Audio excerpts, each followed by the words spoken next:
ए सखी सैया जी कबो नना से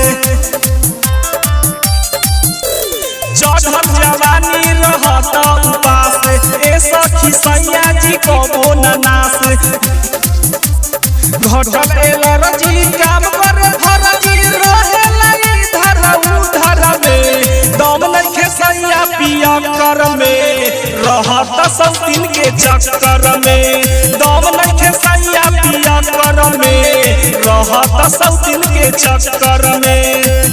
प्रेजेंट बाय निशांत स्टूडियो छोटे लाल छटका। दम नइखे सैया पिया कर में रहत सब दिन के चक्कर में। का कही सखी बनमुआ आबे आधी रात के हम कुछ कही त सखी मारे लागे डांट के।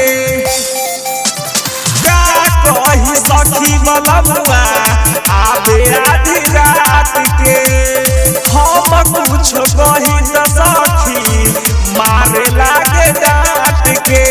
जाई नहीं हरवा सखी सजनवा रोही अकेला टक्कर में दम नइखे सैया पिया कर में रहत सब दिन के चक्कर में दम नइखे सैया पिया कर में रहत सब दिन के चक्कर में।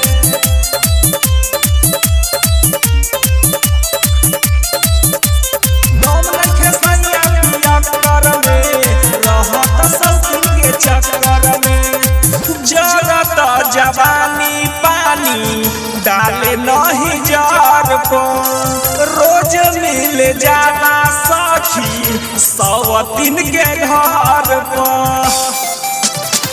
जरत जवानी पानी डाले नहीं जार को रोज मिल जाला सखी 100 दिन के घर पर।